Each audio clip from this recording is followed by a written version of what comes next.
welcome to the first episode of Around the Red. I am your host, Max Coughlin, and on today's episode, the very first episode, I have Jacob Padilla, Hail Varsity staff writer, a Husker know-it-all, I would like to say, who you're also the host of Nebraska Shoot-Around, which is exactly what we're talking about today. Yeah, Nebraska basketball. It's been an up and down season, but yeah, a lot to talk about, so thanks for having me. Yeah, so to really get into it first, looking at the current state of Nebraska basketball, 12-14, you look at the Big Ten, they're 5-10, but then you also look at Fred Hoiberg. This is by far the best year he's had at Nebraska. Oh, for sure. I mean, just look at the win total. It's 7-7-10, already at 12 with a handful of games here left in the regular season, and they've had to battle through some serious adversity to get here. So it looked like they were going to cruise, to easily topping the 10 wins that they set last year.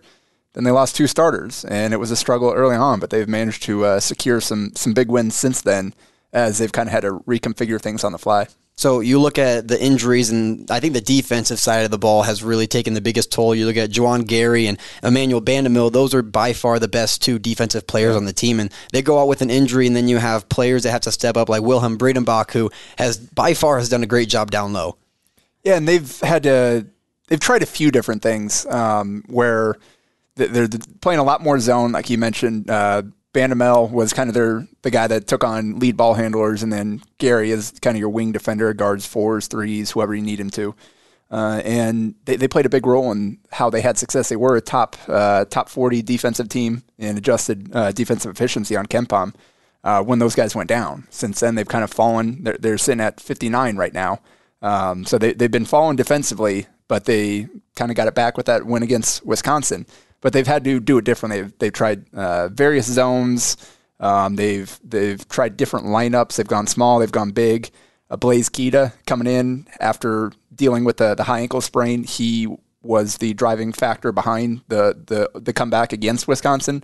His individual defense on the back line allowed them to stay home more often, as opposed to having to double the post every single time. He guarded that one-on-one, and they didn't give up the same amount of open, easy catch-and-shoot threes in the second half. So they've kind of had to scramble here a bit, losing those guys, but hopefully that Wisconsin game kind of leads to some success down the stretch here. And so you talk about that Wisconsin game and really the last 3 games, and I think the biggest player that stands out in those last 3 games is by far Keisei Tominaga, and he is personally my favorite on that team right now. Maybe even I'll go a little bit of Sam Hoiberg just because of the story he brings in to Nebraska, but you look at Keisei Tominaga and it's just like, man, he can play, and what I think is funny about Keisei is that a lot of these teams who look at him, they go into the game thinking, he can't really play. You look at him behind the arc, and that's where he can play. But then you look at him down low, they're like, he can't drive in, he can't draw the foul. But then he does exactly that. He can shoot from the 3 ball, he can drive in, draw a foul, he can make the contested layup. So he is by far that all around player for Nebraska right now. And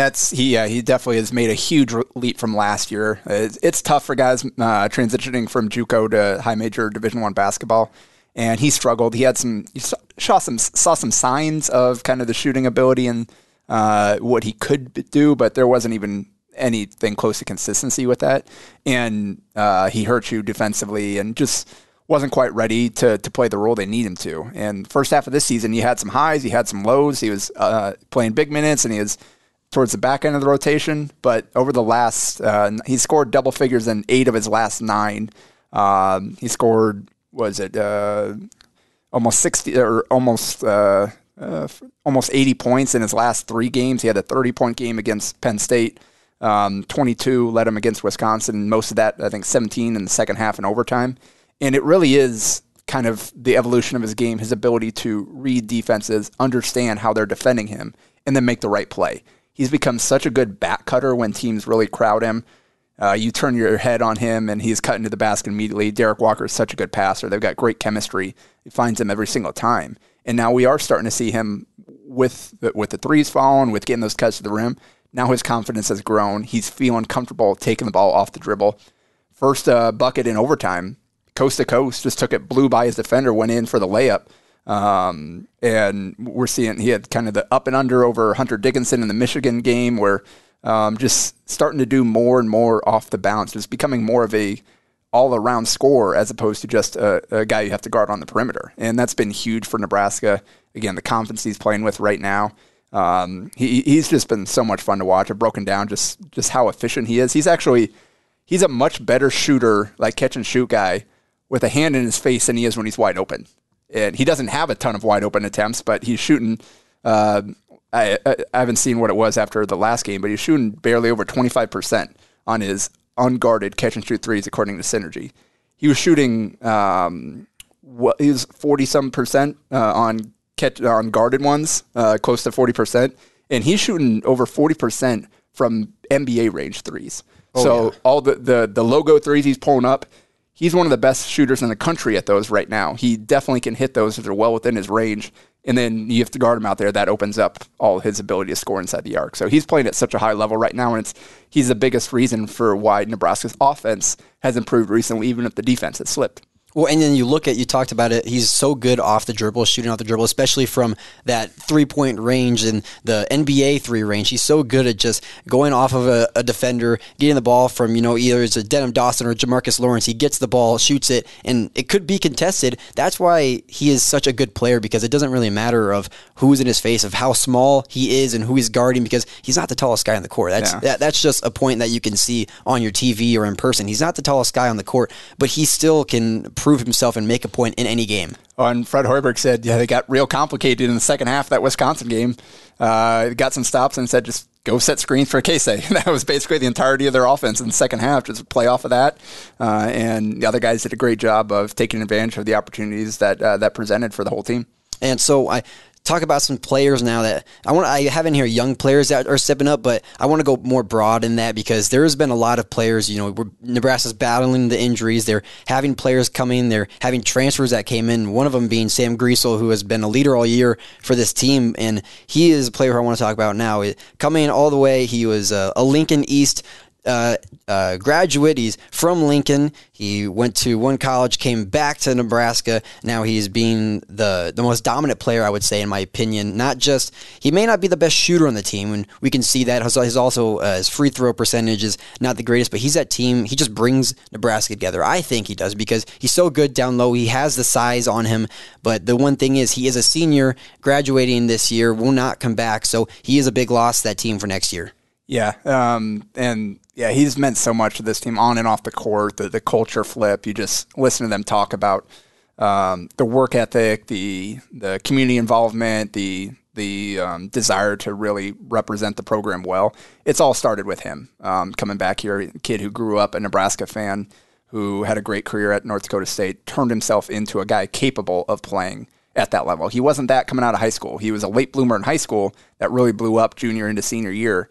Got those Division I offers kind of late on there, and then went to North Dakota State and started from there as a freshman, but wasn't a super productive player early on. He just got better and better. Junior year, made a leap when they moved him to point guard, and then senior year last year, just best year of his career. The game slowed down for him, and now he's taken advantage of that COVID year to come back to Nebraska and has been such a huge part for this team.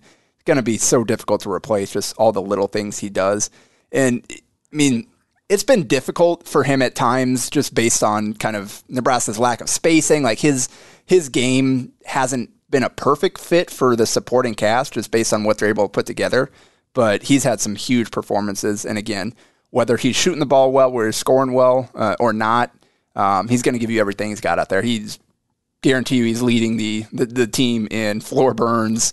The amount of times that guy hits, like, the hip injury that knocked him out happened. He hit the ground like 5, 6, 7 different times in that Illinois game.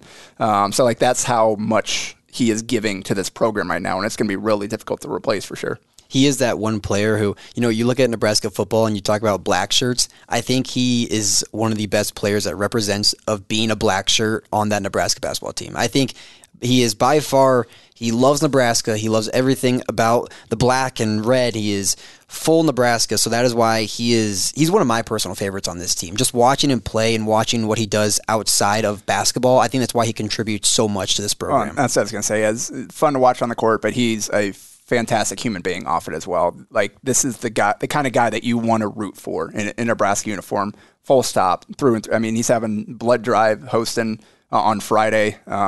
He's done numerous community involvement things. So he's just a really great kid who has managed to make his dream come true, and is obviously would have liked to have more success than they've had. But he said recently, like, it's been everything I could have imagined, more so being back here and being a Husker.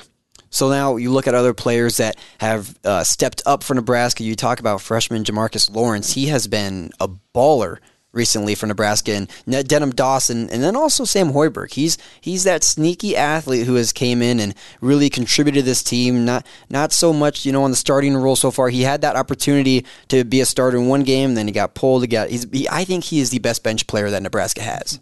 He's been on a heck of a streak right now. You mentioned Lawrence first, freshman, who wasn't really much in the rotation early on, then started to see his minutes go up, then went down, and then once the injuries hit, they had no choice but to play him, throw him into the fire. And he's not anywhere close to consistent yet. He hasn't put it all together, but you see the flashes.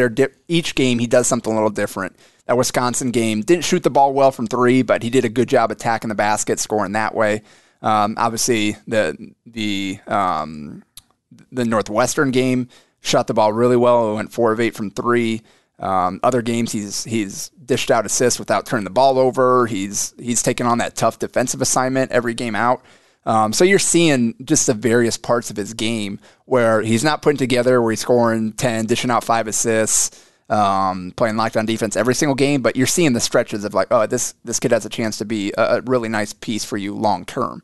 Hoiberg, yeah, that's been obviously K-State is the biggest story right now, but I think Sam Hoiberg doing what he's done has maybe been number 2. Obviously, Sam Griesel and Derek Walker have been kind of the rocks for the team all season long, but what Hoiberg has done since was inserted in the lineup and started that Northwestern game after losing Gary, they put him out there, gave him a shot, and went out there and right away made the most of his minutes, scored 6 points, 6 rebounds. They were plus 11 in his minutes on the court there. Followed that up with Maryland, where first stretch he was the only guy could score.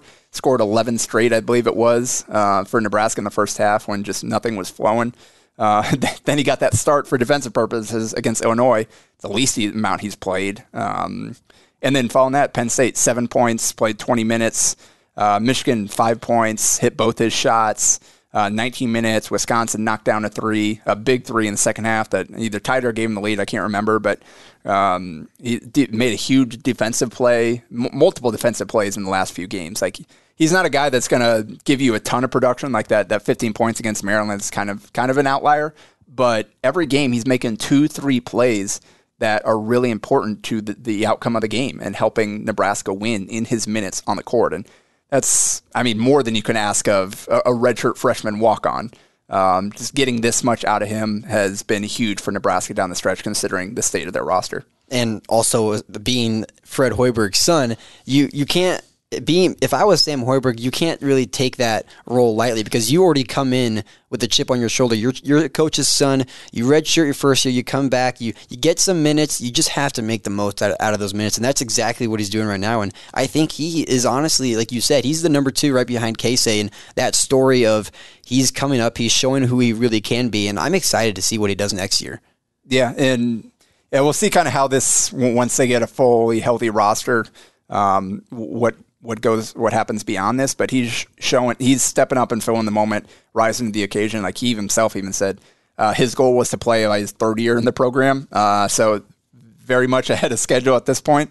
And he's gonna continue to get chances to play down the stretch. And as long as he takes advantage of them, the minutes will keep coming. So you look at Nebraska, just a few more games left in the regular season. You have 5 more games left in the regular season. I'm asking you now this question that I'm asking on the top of your head. What improvements do you think Nebraska has to make for next year's team? They've had a good team this year. This is Fred Hoiberg's by far his best season. You can look at just by the record of their season already. But what do they have to do to really bounce back from this year, losing all the injuries, losing the players, losing some really close games? You mentioned you see the Purdue game, the very first Purdue game where they lost 62-65 on, I personally think, maybe not the best call. But you look at that, what does Nebraska have to do next year to really make that improvement to hopefully get a March Madness berth? And that's kind of where things get complicated. Obviously, the talk is Hoiberg coming back or not after a rough first few years in running the show. And I think the recent wins have kind of locked that up. I think Hoiberg has shown Trev Alberts everything that he wanted to see at this point. The question is, beyond that, though, how can you elevate the program beyond where it is now, where a below 500 season is signs of significant progress? And it's going to be difficult because you're losing the guys that led this improvement. You're losing Sam Griesel and Derek Walker. Those are the two best players on the team, the two most important players on the team. Obviously, Casey is inserting himself into that mix with his recent play, and but anytime you have to worry about somebody like that getting a nice bag from overseas thrown his way. You got to hope he comes back for another year. But they got to get better on offense. It's that simple. They found this year. They found ways to be scrappy on defense, to find a way to keep themselves in games that year. But they have struggled mightily to score the ball, particularly in the Big Ten, outside of a few games here and there.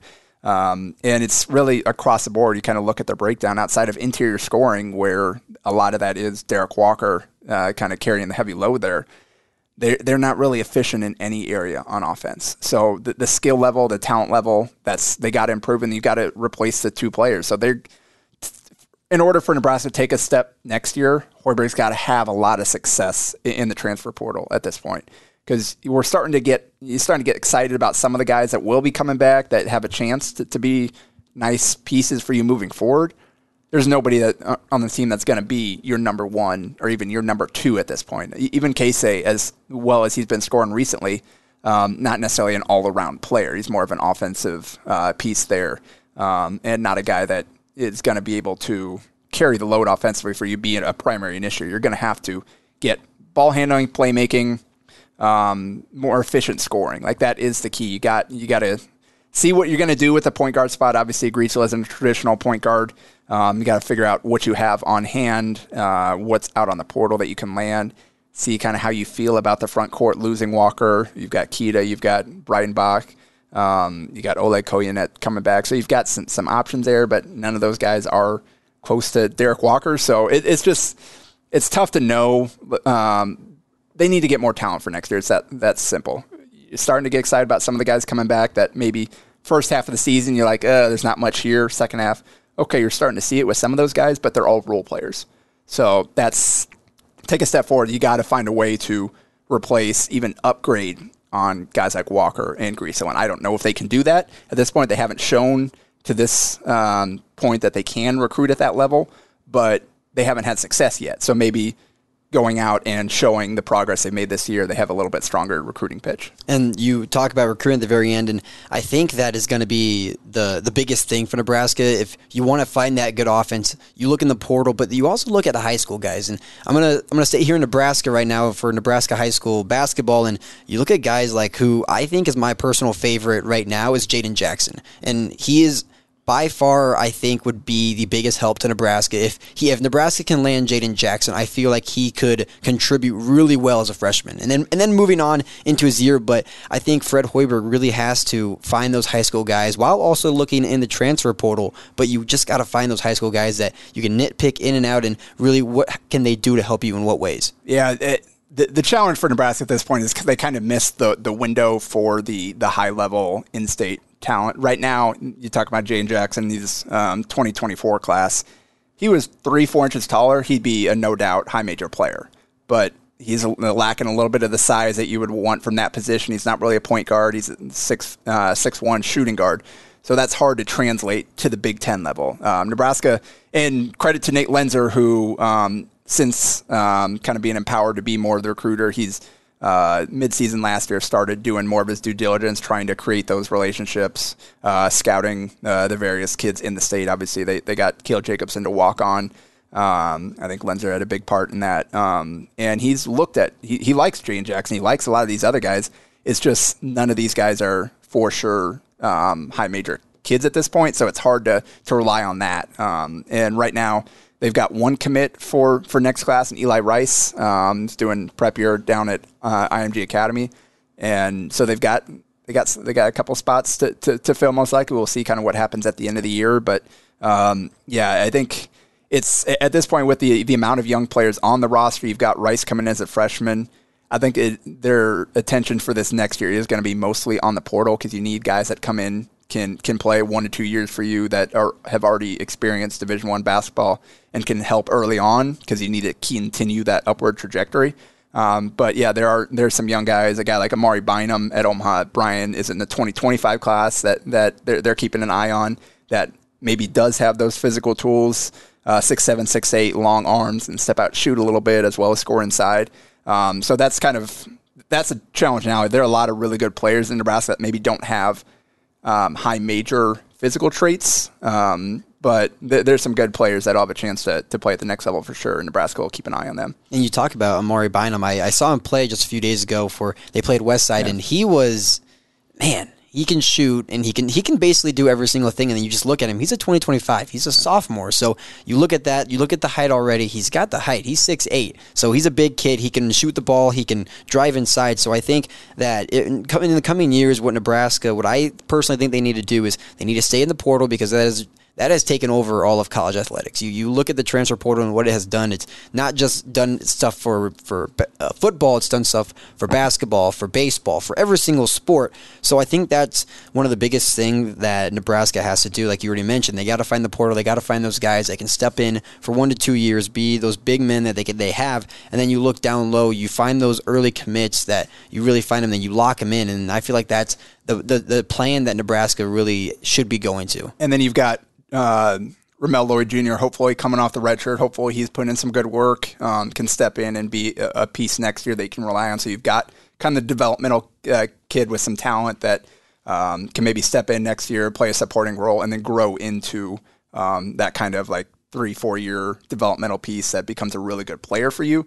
So they got to kind of find that balance. They got to keep getting guys like Lloyd into the program to develop, in addition to adding from the portal that can help you now. So it's a roster balance that every coach is having to deal with, and it's just a little bit more challenging with Nebraska's lack of history and location, all that type of stuff. So upward battle, but again, hopefully what they've put on tape this year will make it a little bit easier for them once they go out there selling opportunities to kids. So you look at the next 5 regular season games for Nebraska. They take on Rutgers tonight, travel out to New Jersey, play not the best team, but they are by far. It is very tough to win down in New Jersey. So you look at that game, Nebraska coming in, you battle all the injuries, you play that game, coming off of a big-time win against Wisconsin. I want to touch on that Wisconsin game a little bit. You talk about Chucky Hepburn, he's coming back. That game was packed. I don't think there might have been what, 5 to 10 seats that were open in that stadium or in that arena right there. And so I think that game, winning that big game against Wisconsin, was one of the best things that has happened to Nebraska in the last couple of weeks. And biggest comeback in a long time, from down 17 to win that thing. That does, I think, wonders for the team. It's tough to come off of that and go. Rutgers has, according to KenPom, the 8th best home court advantage in the country. They just really do not lose at that building very much at all. And it's going to be tough to kind of stack wins here. That I think if Nebraska finds a way to beat Rutgers at their place, that would be a massive upset. But you look at the stretch run of the season, you're getting 3 of those 4 at home. With Maryland, Minnesota, Michigan State, you've already seen all 3 of those teams. You've beat Minnesota. That's a team that you have to win at this point. Minnesota is by far the worst team in the Big Ten. But Maryland and Michigan State, they're better teams than Nebraska. They've already beat Nebraska on the road, but neither one of those teams is playing at a super elite level right now. So they've got a chance to maybe stack a couple more wins here down the stretch if they can play well, and then obviously they close out the season on the road at Iowa. But yeah, chance to close out the season strong here, see if they can get another win or two to feel good heading into the postseason. I honestly really like the chances for Nebraska doing okay in the Big Ten tournament. I'm not saying that I think they're going to be the best team, because you look at the Big Ten, and I personally think the Big Ten is one of the top conferences for basketball, for college basketball at this time. I mean, you look at the Big 12, you look at the SEC, but the Big Ten has competition. Like, you look at Indiana, you look at Purdue, and those are teams that are battling for the top 5 spots in the AP poll every single week. So Nebraska is going to have to do good, really good in the next 5 games, and then you go into postseason, maybe scratch out a win or 2 in the Big Ten tournament, and then you look beyond that, maybe an NIT berth, maybe I don't know if March Madness is even in the conversation anymore. I doubt it, because you would have to win some of those games prior to Wisconsin. But you look at the NIT and where Nebraska could fall if they get a chance. I don't really know. Yeah, at this point, I think the injuries kind of derailed the chance at that. Finishing below 500, I don't think that's in the cards. But so I think this season is more about building for the future, getting some good positive momentum heading in the offseason, seeing guys that are going to be back next year continuing to build on their games and expand and gain confidence. And then hopefully sending out your seniors on a high note and giving them a few more good memories here to close out their careers. Derek Walker's been in Lincoln as long as Fred Hoiberg has, with part of his first class. Obviously redshirt that first year, is now using his COVID year. One of the oldest players in college basketball, and he's been great for this program, really worked hard and developed his game. So celebrating guys like Walker and Griesel and them down the stretch, I think, is the other part of kind of this closing run to the season, more so than worrying about any kind of postseason or whatever. It's just go out there every game, see what happens, maybe play spoiler for some other teams, and then see where that leaves you at the end. Yeah, and so one last thing talk about, and we didn't really get to him on the player side, but I really want to, because you just mentioned him, Derek Walker, who has been the brick, I feel like, for this entire Nebraska program. He puts the program together. He is that player who you can really count on every single night to really perform. It may not be his best performance, but you can guarantee that he will perform at such a level. Yeah, and obviously he's got to clean up some of the turnover issues. Struggled with that more recently as they've ran the offense through him more. But he is a unique player. There aren't many players in the country that play the way he does, that produce in the various ways that he does. 13.5 points, 7.5 rebounds, almost 4 assists as a center. You just don't see that. And I mean, it was even that Wisconsin game, they're running out Walker at the power forward alongside Blaze Keita and actually having success with it. There's a point where they actually ran a pick and roll with Keita setting a screen for Walker handling the ball, which you don't see that often, where teams run this much offense through that center. And like, obviously a guy like Zach Edey, everything starts and goes through him, but Walker actually is legitimately as much the point guard of this team right now as Griesel is. The amount of time that he handles, they'll bring the ball up the court, he'll handle it in the high post, play distributor from up there, and then if the spacing is right, he'll go and attack the basket and just tough angles, really good touch, either hand. He's developed into such a fun player to watch, and he doesn't shoot the ball. Obviously, he hit 1-3 this year. Back to struggling from the free throw line this year after having a career year last season. But he just finds a way to get it done game in and game out. Yeah, that is going to wrap up our episode today, the very first episode of Around the Red, talking about Nebraska basketball and the failures and successes that they have had this year. By far, a lot more successes this year than all the past years under Fred Hoiberg. But nonetheless, that'll do it for the very first episode of Around the Red. Our guest is Jacob Padilla, staff writer for Varsity, and I am your host, Max Coughlin. You can check out Around the Red anywhere you get your podcasts on Hurrdat Sports, and you can check out every brand new episode every other Tuesday. Thank you for tuning in. A Hurrdat Sports Network production.